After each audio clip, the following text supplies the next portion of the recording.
You're listening to the AfterBuzz TV network, now the largest new media platform on the web, and your number one source for after-show entertainment. Very good, Keith. Johnson. From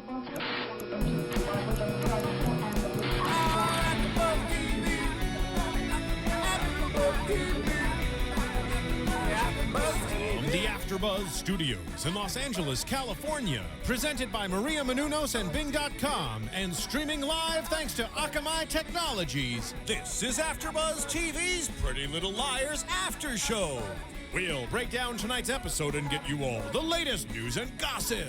If you'd like to buzz in on tonight's show, you can buzz us at 424-256-1729. That's 424-256-1729. And now, another post-game wrap-up show for your favorite TV show. It's AfterBuzz TV's Pretty Little Liars After Show. There it is. It's been a while. Back. Bing is for doing, and we are here doing another fabulous after show for Pretty Little Liars. It is the winter premiere. We are back. Thank goodness, it's been a while. I know. Shoot. It is still season 3, episode 14, and it's called She's Better Now. Which we heard plenty throughout this episode. Yes, we did. I am your host, Kellie, and joining me tonight is Whitney Lane. Nice to be back, you guys. Yes, we're super excited for this, kind of new start for Pretty Little Liars. And Mona. Oh, Mona. She's better now. She is better now. Can you believe it? But is she, though? I don't know if that's a good thing. The clap in there for... She's a crazy girl. Crazy lady. Okay. How many creepy people do we see in this episode today? Was it just me, or is it just filled with, creepiness? You can't trust anyone. We've always said it. Rosewood is just full of the scariest But I think people. everybody was just, super creepy tonight. No, I agree. Yes. Exactly. At every turn, it was pretty whacked out. So... I like how Mona can do nothing normal. You can't knock on a door. You can't do anything. She gets released, and I say that with quotes because we don't really know. Did she really get released? She was sneaking in and out of the hospital already. Right. We know that from the Halloween episode. So she says she was released, and she sneaks into Hanna's room. It's really creepy. Poor girl. In the middle of the night. And she wakes up, and it's like, oh, there's Mona. But first, Hanna is okay. She doesn't get that creeped out because she feels like she actually knew Mona before. Mm-hmm. But still, I don't think anyone really knows Mona. Mm-hmm. So I think she's got to be skeptical of that, which she is. But, she wakes her up, and she's like, I'm better now. I promise I've changed. And it's like, I don't believe her for a second. No. I really don't. And she's like, they let me out. And she's like, in the middle of the night, what are you doing? Creepy. And she's scared about going back to school, which, honestly, who wouldn't be? She said, they forced her to go back, that she wasn't trying to go back. Yeah, she said everybody knows what she did. Her parents are forcing her to go back to school. And, Hanna feels a little, empathy toward her. That was her friend. And she's always kind of a sucker, for Mona. She's, she wants to be there for her. And she doesn't really, I don't think she really wants to all the way believe that Mona is this bad person that, we all know her to be. What she said, she's on meds, all that stuff. Mm-hmm. But for me, I can't believe for a second that she didn't want to be back in the school with all the drama that can come about. She kind of thrives on that. She wants to be in the center of it. And that's exactly what happens as soon as she goes back to school. Yeah, absolutely. And she, she gets dressed, cute in her little outfit, comes to school and, bats her eyelashes. And everyone at first is like, oh my gosh, Mona, she's back. Scary. Yeah. And then she opens up her locker and finds a brain with a knife in it. And you're like, what? Who does any of this? She probably did it herself. Who knows? It's always predictions as to who is actually, on the A team, which we know Mona and Toby obviously are. Mm-hmm. But just creepy. I think my favorite part of that whole scene is when, she sees it, she screams, that whole thing, but she takes it out of the locker and walks down the hallway with it. And where are teachers? No, but she's got this knife in her hand with a brain sticking out of it. Everybody's like swarming around with their phones. That's the just thing, to too. film it. When I was in high school, you could not even have your phones out. Like, everyone's just, like, all about trying to get that on camera because Mona's a crazy girl. They all know it. Are you mean to tell me you never had your knife and brain trapper keeper when you were in high school? Never. Never. I didn't walk around with a big butcher knife and the brains, like stab through it. You walking haven't through the lived hallways. until you've Apparently. walked around like that. No, never. I guess I haven't. I But don't then know. she throws the brain away and she like holds the knife and she's just standing there and everyone's like, what's she gonna do? Like, is she Yeah. gonna go after someone? Which, old Mona probably would have gone a little bit crazy, at least screamed or something. Mm-hmm. Then she throws it away. But that took all she had, I think, to kind of hold it back. Mm-hmm. Well, it was a lot of commotion for there to be no adults that come and see what's going on here. Especially when they just walked out of class, like with Meredith. So she had to be somewhere around. These teachers are somewhere. They Right. just, obviously it works out, however. I know, It it's needs to work out. They have very little parental supervision over there in Rosewood. So. Well, then the interesting thing was when she did throw away the knife, she walked right up to Lucas and whispered something in his ear, which is very intriguing because it's like, what is she telling him? Because they've always kind of been friends. He always visited her when she was actually in the asylum, and so he's kind of just hanging out like, what's really going on? Like, there's something there. Right, and then as we see him kind of walk away, he's limping. Right, which so brings why, two questions. why is he limping? Could it be the skateboard? Could it be the stab wound that happened on the Halloween Right, train? because the episode opens, we see somebody skateboarding in the middle of the night down the street with a hood on. So at first when I saw the skateboard, I thought it was like skateboarding down the street. But then you see this big SUV like chasing the skateboarder and almost running him off the road, and then we find out that Toby was driving. But you kind of, this is my, okay, I'll keep it for predictions. But I do think, obviously, then Lucas tells Hanna it was a skateboarding accident. So, potentially that's what it was, if you trust him in that. But why would Toby be driving like that? He was literally, he looked so serious, dead set on kind of Running him, and hitting him. Well, I didn't think that it didn't look like he injured himself that traumatically when Right. he hit the curb to warrant that much limping, but maybe. / it looked like the car was just driving after him. Like, he wasn't even trying to get out of the road at first. If Right. you watch, he was just going, he saw the headlights. So then what happened to make him kind of get a little bit scared? Like, had Right. they just left and they had been talking about something, it didn't go down well, and now Toby jumps in a car and I don't know, it's very weird. It was very weird. I didn't really get that because I didn't come across as like he was chasing him at first. Right. And then when he, tried to, I thought he was going to do a trick and jump the curb, but he kind of stumbled off of it. But I didn't think that it was that bad. He kind of stumbled off, and maybe he did hurt himself. Yeah. Worse than what it looked like. Something's going on with all of those. Mona, Toby, the A-team. Who else could it be? I know. There's a lot of Which crazy things also, going on. if we go on about just Mona in general, when Lucas went over to see Hanna because he was going to give Caleb some money that he owed him. Couldn't find Caleb. And for a second, he kind of opened up to Hanna, and he was like, Mona, this isn't her first time out. She's been sneaking out. And he definitely is letting on that he knows a lot more than he can tell at that point. But he said he couldn't tell her anything else. So I wonder if that relationship's kind of going to get back on track. Because she did say she missed him. And you could see how that kind of touched Lucas. Because he's always had feelings for Hanna, I think. Even if it's just friendship. But I think it's always been a little bit more. And so I wonder what's going to happen there. Because maybe eventually Lucas will start opening up about the stuff he really knows about Mona. Yeah, because but that does kind of lead into something else, and that leads, Hanna to believe that maybe she was on the train that night for Halloween night. So Which that goes. I would just assume, honestly, after seeing her sneak out so much, that probably all of the A-team was present on the Halloween train that night. So what was the? Oh, excuse me. I'm trying so hard not to cough. I'm She's a little sick, under the she's weather, sick. you guys. But she came out because it's Pretty Little Liars fanatics right here. So, what was the deal with Mona and the janitor? The guy that was the front desk clerk for that hotel? Right, where Mona had been staying and kind of getting everything together for whatever she was doing to the 4 girls. And that's what they had found, when they went into the hotel room, saw the costumes and the pictures and everything that had been happening there. So obviously Harold, the janitor, and Mona know each other. They go way back.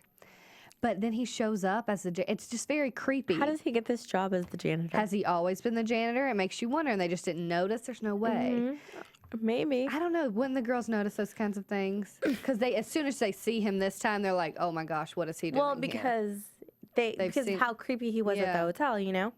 So he's in on something because they walk down there. Who was it? Emily and Spencer.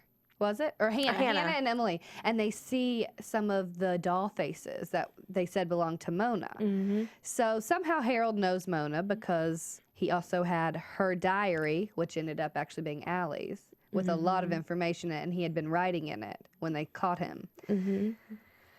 I don't know. He's creepy. He's a little bit scary. yeah, that's gonna. I'm so sorry. It's horrible. That's I'm really interested to see like where that's gonna go, because they've obviously got some kind of a relationship, because she's been down there. She's she went over to him. Somebody caught her. Aria caught her talking to the janitor. Oh no, I'm sorry. It was Emily. Right, and they Emily's the one that noticed. recognized him. Well, so the girls, they have this big marathon because they're all back to school now, doing whatever they're doing. And they have this big marathon for apparently a good cause that people have pledged money for. Ezra said he pledged half of his unemployment for the past year. Yeah. But, of course, you can automatically assume when everyone gathers together in Rosewood, something's going to go down. And so that's when the girls kind of plan to go see what Harold's all about. Right. That's when they find the diary and find out a lot of stuff about Aria's dad, which was the flashback that kind of leads into the whole relationship between Allie and Byron. Right. Well, even before that, we see that Mona uploads this video to the web, She's too much. pleading with everyone to hear her out, forgive her. She's sorry. Everything that happened to her when she was younger, she was tortured and tormented, and She knows exactly how to get to people because when she walks back after that video happens, everyone's like, "Oh, Mona, Mona," except for the liars, and they're like, "Really? Look at how she just manipulated everybody again." Yeah. So she's got some of her old ways still, some back in her. She's gonna figure some things out. I don't think she's completely changed. That's for sure. You just can't. No. So this whole thing with Aria's dad. So remember from the Halloween episode that Garrett had insinuated that Aria's dad was with Allie before she died. Right.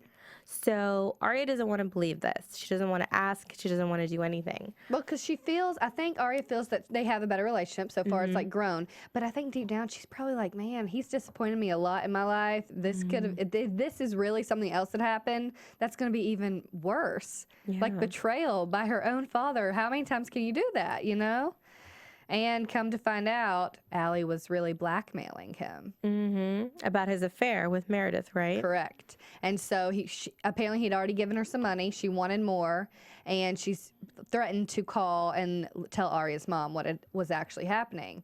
And then he grabs her hand. You see in the flashback, and you can see he's got some aggression back there. He doesn't want his family to be ruined, but at the same time, he chose to kind of go into this affair and make that a possibility. So she said she's going to visit with her grandparents or her grandmother. She'll be back on Labor Day weekend. And that's when Garrett had told us he had seen Byron talking to Allie. So could it have been? Well, obviously she was blackmailing him. You can imagine that there's something going on there that he doesn't want her to get away with that. He also doesn't have the money, or that's going to be obvious to his wife as well. So there's something there. I don't know that he was the one that killed her, but he was there that night, so I'm sure it'll unravel a little bit more. Well, and when Aria asks him about his relationship with Allie, he gets a little spooked. Yeah, I love that she caught him off guard with that, because she just said, it kind of made her seem like she was just missing Allie and asking him, what he thought about her. And he got a little disheveled, like he was stuttering just a little bit trying to talk about it. Yeah, very, very caught off guard. So I thought, there's a little something more to that. Yes, and I think when he was listening, he kept listening in on Aria's conversations and things like that. Like, he's skeptical. There's something going on that he's trying to hide, and I guess we'll find out what that is. Yeah. But this whole Meredith thing, so I guess they're back together. Well, I think we knew that already. I think he had mentioned that he was seeing her again. Right, and it's just like, that's got to be even, and then Aria walks into class, and guess who her teacher is? Meredith. Yeah. What do you think of her? I think she might have a little something. Well, obviously, she's a little creepy too, just like the look she gives Aria. There's got to be something more to her than we know. So I'm wondering if she is kind of involved in this whole scandal somehow. I wonder. I don't know. Seriously, I mean, she probably knew of Allie. I bet Byron probably told her. Mm-hmm. Don't you think? I wonder if you go back to that whole situation, if Byron told Meredith about Allie and how she was blackmailing him, I'm sure she's kind of she was out to get some people as well. Yeah, maybe. But how awkward. She takes Aria's phone and reads her texts about Meredith that she's writing, and it's just like, girl, you can't expect anything else. You know, you cheated with her dad on her mom. She's going to be talking about you, and she's never going to like you. So you got to get past that. Yeah, she acts like she didn't do anything wrong. I know. It's kind of interesting. Well, and then that kind of leads to the whole, the big deal that happens at the marathon, which you can assume Mona had something to do with. Right. Because you see her visibly look over at Meredith, and her, wheels are turning in her head. And next thing you know, as the girls come back out from the janitor closet, there's a fire. Mm-hmm. And I guess that Meredith was in it, or something happened, and something happened to her. She got hurt. And we find out that there was a note that was placed on her clipboard to go into that room. And she assumes that Aria and her friends did it. Yeah, and Byron does too, which is really sad to why would you... Well, I mean, I get it. I guess you would wonder, but he kept on. Say something why you still can, is what he said. I'm thinking, what are you going to do? Cut her, vocal cords? You're not going to let her talk anymore? I know. He got very, very defensive. He's scary. But Mona, I mean, you kind of wonder, what's Mona's motives there? She is obviously trying to get back in with those girls. She wants them to trust her. That's never going to happen. They're always going to be skeptical. But do you think she did that? Well, here's something I was thinking about. Okay. And it could be very, very off point. But so what if Meredith did something to Allie? And Mona was trying to kind of avenge it or something? I wonder that just because of the whole blackmailing thing, I think somehow she had to have known about her. Because I don't think she would be doing it for Aria. Yeah. I think it would have to be for Allie. Yeah, I don't know. But that'll be something that'll be interesting to find out. Yeah, definitely. And I can't believe he was going to say that Meredith was staying at their house. Why would you ever? He's crazy, man. Get out, Byron, get out. Oh, I don't know what I think about that.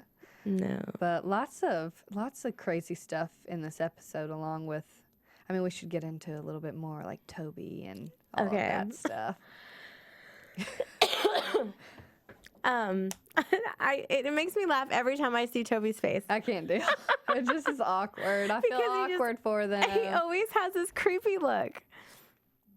Now, come on, guys. You know he does. Every time he's doing anything, whether it's just talking, sitting, and he's got these creepy eyes. Spencer, and he's yeah, he is. Well, and now we know why. But how awful! When is Spencer gonna find out that the person that she trusts and tells everything to? I know. Is really on the A team. It makes me sick. I know. I'm so frustrated. I want her to know now. All these guys are just betraying their girls. Yes. Over that. I know. So Toby, he's kind of always there whenever the girls seem to get in a little trouble, or when Spencer's trying to talk to somebody like Jason. I mean, he's always there. So he definitely knows everything that's going on. But then you wonder, I mean, I just think by the way that he looked when Spencer would talk to Jason, or when they were down there with Harold, the janitor, he knows, he's in on something with Jason. I think he's in on something with Harold. Oh, absolutely. Especially because they give each other these eyes. Right. And so you know. It's like this silent communication. So you know that the only one that doesn't know what's going on is Spencer. And he's also getting more annoyed with Spencer. He's like, just give it a rest, relax. Yeah. Because she's going to be figuring stuff out, and he's going to try to I thought he was going to try to drown her in the hot tub. I was like, what is happening? And obviously someone's listening to them. I mean, she's not crazy. She hears noises and voices or whatever. Yeah. And I like how he's just kind of sitting there like he knows who it is. I know. And he's like, relax, it's cool. Man, disappointment. I liked him at first. Now I'm like, you are a bad, bad guy. He's just super creepy. He really is. I don't know. Who else? Ezra. That was another one that's a little bit interesting because he has yet to find out he has a son. He's got to expect that he has a kid, though. That's the thing. So, he knew that something happened when she left, that she was pregnant. He thought she had an abortion. Was that the case? Well, I think she was paid to do that. And that So, never happened. right. And then when Aria leaves, well, there's just tension between Aria and Ezra right It's now. very awkward. Their relationship right now is really, really awkward. And I mean, I get it. She's hiding something from him. And he also, I don't know, there's just a lot going on there. But when she leaves his apartment later in the episode, they have that big like package or basket that says it's a boy. Yeah. And then the note on there Yeah. about lies and things like that. So. Well, I'm still thinking that he's hiding something from her because how did he end up on the train? Oh, that's, I mean, I from think the they're Halloween all night? in You know, on this. everybody's got something to hide. Like, how did he get there so quickly? Like, what happened? Yeah. He was drunk. We're still wondering about that. 'cause Yeah. He said, didn't he say he like rode up beside the train or something? I'm just like, come to save her. Like, I don't know. Yeehaw. Yeah. And some that I don't know. He was doing some cowboy stuff, I guess, driving alongside the train, and I don't know, whatever. I guess. Too funny. What else? Caleb. Caleb is kind of, so I don't really understand why are Hanna and Caleb trying to hide their relationship again just for the sake of him not getting hurt by A? Well, they Since were his- before, and I think now she was like, I mean, come on, we she's were like, never yeah, really. people know. I do like him though.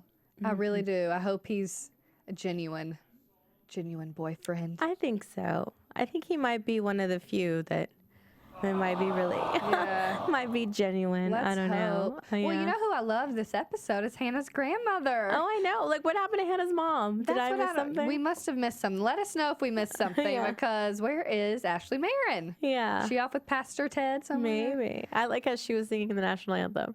That was great. Just get up there and show them. And she also like knows after she talks about her cousin Hirsch or whatever, Yeah. or creepy guy, but she sees Mona still like kind of grabbing for that attention when she was when Hanna was watching the video, and her grandmother kind of sits down. She's like, "Oh, I don't know about that. I don't know if Yeah. she's actually changed." She's reaching a little too much. Yeah. So it seems like a good person in Hannah's life. Yeah, it seems like a good person for her to kind of talk things Yeah. out with and stuff.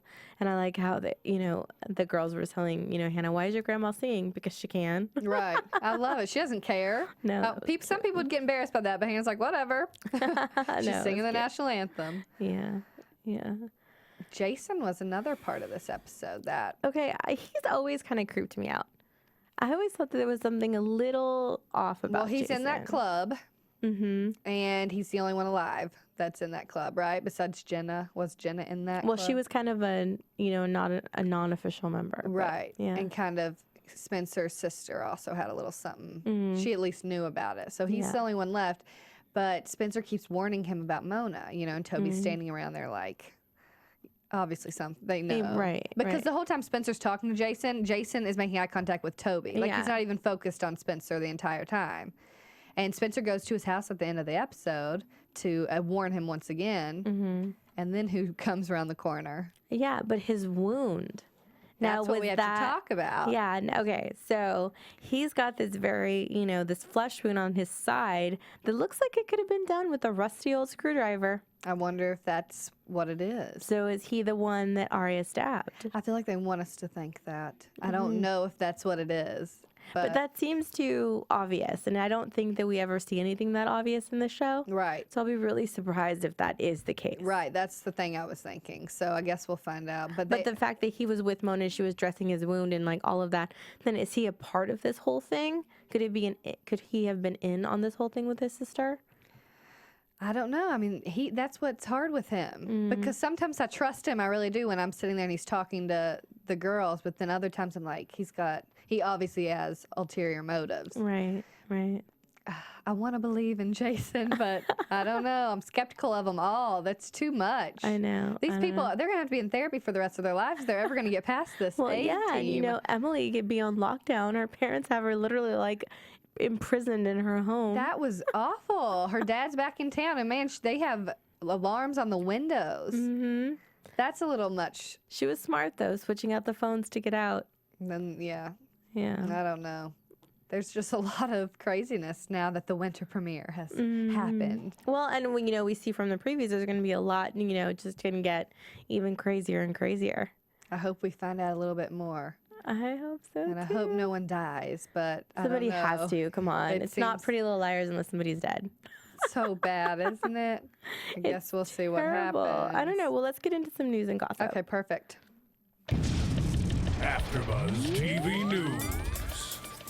So I was reading that Ashley Benson has just been named the new face of Faviana, which is a clothing line that is catered toward like red carpet wear and dresses and things like that. So very glamorous for her. Congrats, Ashley. I know, that's gonna be a nice little endorsement deal for sure. In her first assignment for the label, she's modeled 17 dress styles from the spring collection. So girls are going to be wanting those. We need to be shopping. new prom dresses watch. That's going to be the new prom dress style watch for next year. For sure. Yeah. And have you guys seen the spoof video that Ashley Benson and James Franco did? You got to check that one out. It's really, really funny. Because they star with Selena Gomez in Spring Breakers coming out in the summer. And so they made a spoof video of Selena and Justin Bieber with Justin Bieber's song Boyfriend. And it's, they kind of dress up like Bieber and Selena, and it's really funny. Which is funny because all the rumors with them dating and stuff like that when Ashley was apparently with Justin Bieber's swag coach or whatever. So it's really funny. So make sure to go to YouTube and check that out because it's just something funny to watch. Yeah. And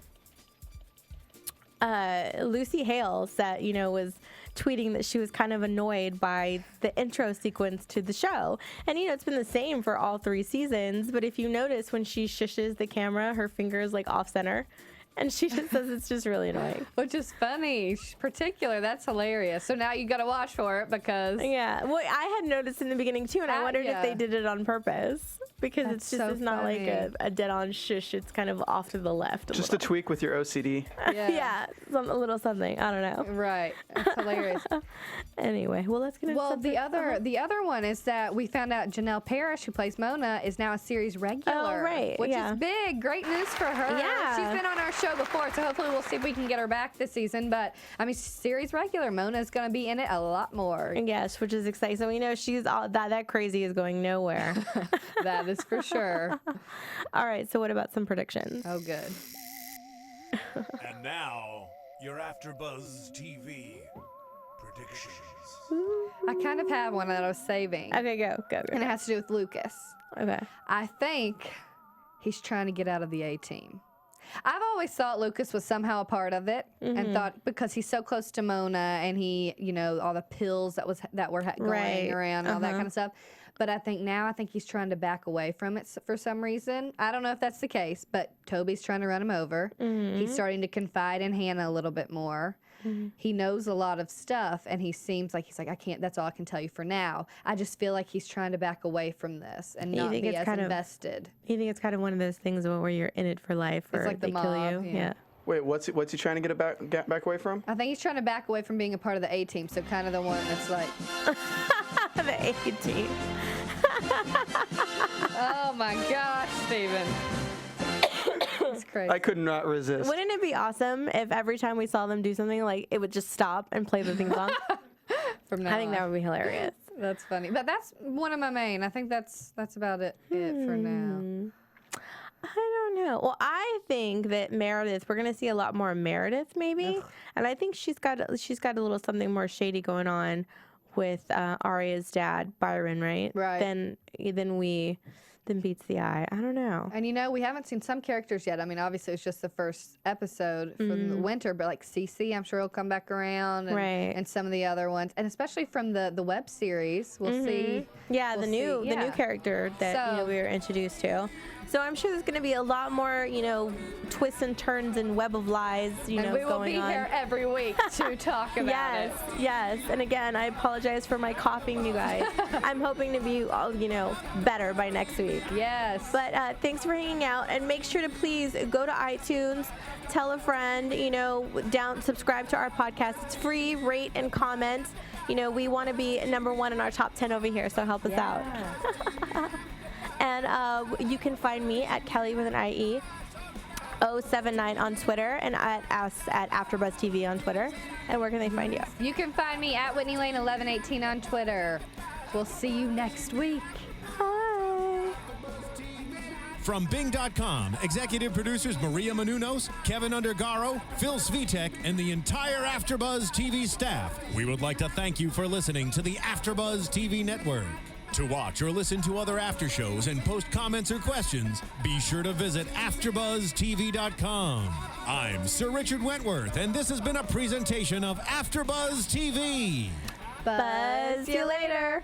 The views expressed herein are those of the hosts only and do not necessarily reflect the views of AfterBuzz TV or its owners or principals.